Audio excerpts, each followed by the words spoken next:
El Evangelio según Mateo. Capítulo 21. Mientras Jesús y los discípulos se acercaban a Jerusalén, llegaron a la ciudad de Betfagé, en el monte de los Olivos. Jesús mandó a 2 de ellos que se adelantaran. Vayan a la aldea que está allí. En cuanto entren, verán una burra atada junto con su cría. Desaten a los 2 animales y tráiganmelos. Si alguien les pregunta qué están haciendo, simplemente digan: el Señor los necesita. Entonces les permitirá llevárselos de inmediato. Eso ocurrió para que se cumpliera la profecía que decía: Dile a la gente de Jerusalén: mira, tu rey viene hacia ti. Es humilde y llega montado en un burro, montado en la cría de una burra. Los 2 discípulos hicieron tal como Jesús les había ordenado. Llevaron la burra y su cría, pusieron sus prendas sobre la cría, y Jesús se sentó allí. De la multitud presente, la mayoría tendió sus prendas sobre el camino delante de él, y otros cortaron ramas de los árboles y las extendieron sobre el camino. Jesús estaba en el centro de la procesión, y toda la gente que lo rodeaba gritaba: ¡Alaben a Dios por el Hijo de David! ¡Bendiciones al que viene en el nombre del Señor! ¡Alaben a Dios en el cielo más alto! Toda la ciudad de Jerusalén estaba alborotada a medida que Jesús entraba. ¿Quién es este? Y las multitudes contestaban: ¡Es Jesús, el profeta de Nazaret de Galilea!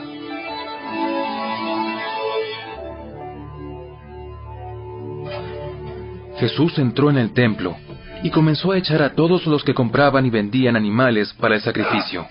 Volcó las mesas de los cambistas y las sillas de los que vendían palomas. Les dijo: Las Escrituras declaran: mi templo será llamado casa de oración. Pero ustedes lo han convertido en una cueva de ladrones.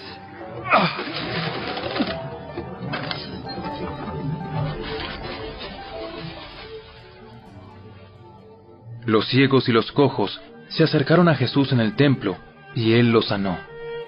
Los principales sacerdotes y los maestros de la ley religiosa vieron esos milagros maravillosos y oyeron que hasta los niños en el templo gritaban: ¡Alaben a Dios por el Hijo de David! Sin embargo, los líderes estaban indignados. ¿Oyes lo que dicen esos niños? Sí. ¿No han leído las Escrituras? Pues dicen: a los niños y a los bebés les has enseñado a darte alabanza. Luego regresó a Betania, donde pasó la noche. Por la mañana, cuando Jesús regresaba a Jerusalén, tuvo hambre, y vio que había una higuera junto al camino. Se acercó para ver si tenía higos, pero solo había hojas. Entonces le dijo: Que jamás vuelva a dar fruto. De inmediato, la higuera se marchitó. Al ver eso, los discípulos quedaron asombrados y le preguntaron: ¿Cómo se marchitó tan rápido la higuera? Les digo la verdad. Si tienen fe y no dudan, pueden hacer cosas como esa y mucho más. Hasta pueden decirle a esta montaña: levántate y échate al mar, y sucederá. Ustedes pueden orar por cualquier cosa, y si tienen fe, la recibirán. Cuando Jesús regresó al templo y comenzó a enseñar, se le acercaron los principales sacerdotes y los ancianos.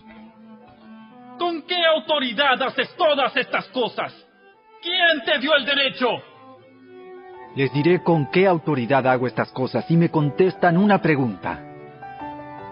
¿La autoridad de Juan para bautizar provenía del cielo o era meramente humana?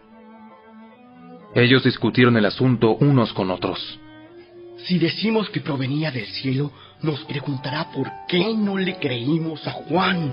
Pero si decimos que era meramente humana, la multitud se volverá contra nosotros, porque todos creen que Juan era un profeta. Entonces, finalmente contestaron: No sabemos. entonces yo tampoco les diré con qué autoridad hago estas cosas. Pero ¿qué piensan de lo siguiente? Un hombre con 2 hijos le dijo al mayor: «Hijo, ve a trabajar al viñedo hoy». El hijo le respondió: «No, no iré». Pero más tarde cambió de idea y fue. Entonces el padre le dijo al otro hijo: «Ve tú». Y él le dijo: «Sí, señor, iré». Pero no fue. ¿Cuál de los 2 obedeció al padre? El primero. Luego Jesús explicó el significado. Les digo la verdad, los corruptos cobradores de impuestos y las prostitutas entrarán en el reino de Dios antes que ustedes. Pues Juan el Bautista vino y les mostró a ustedes la manera correcta de vivir. Pero ustedes no le creyeron, mientras que los cobradores de impuestos y las prostitutas sí le creyeron. Aún viendo lo que ocurría, ustedes se negaron a creerle y a arrepentirse de sus pecados. Ahora, escuchen otra historia. Cierto propietario plantó un viñedo, lo cercó con un muro, cavó un hoyo para extraer el jugo de las uvas y construyó una torre de vigilancia. Luego les alquiló el viñedo a unos agricultores arrendatarios y se mudó a otro país. Llegado el tiempo de la cosecha de la uva, envió a sus siervos para recoger su parte de la cosecha. Pero los agricultores agarraron a los siervos, golpearon a uno, mataron a otro y apedrearon a un tercero. Entonces el dueño de la tierra envió a un grupo más numeroso de siervos para recoger lo que era suyo, pero el resultado fue el mismo. Finalmente, el dueño envió a su propio hijo porque pensó: «Sin duda, respetarán a mi hijo». Sin embargo, cuando los agricultores vieron que venía el hijo, se dijeron unos a otros: «Aquí viene el heredero de esta propiedad. Vamos, matémoslo y nos quedaremos con la propiedad». Entonces lo agarraron, lo arrastraron fuera del viñedo y lo asesinaron. Jesús preguntó: Cuando el dueño del viñedo regrese, ¿qué les parece que hará con esos agricultores? A los hombres malvados les dará una muerte horrible. Y alquilará el viñedo a otros que le darán su porción después de cada cosecha. ¿Nunca leyeron en las Escrituras: la piedra que los constructores rechazaron ahora se ha convertido en la piedra principal? Esto es obra del Señor y es maravilloso verlo. Les digo que a ustedes se les quitará el reino de Dios y se le dará a una nación que producirá el fruto esperado. Cualquiera que tropiece con esa piedra se hará pedazos, y la piedra aplastará a quienes les caiga encima. Cuando los principales sacerdotes y los fariseos oyeron esa parábola, se dieron cuenta de que contaba esa historia en contra de ellos, pues ellos eran los agricultores malvados. Querían arrestarlo, pero tenían miedo de las multitudes, que consideraban que Jesús era un profeta.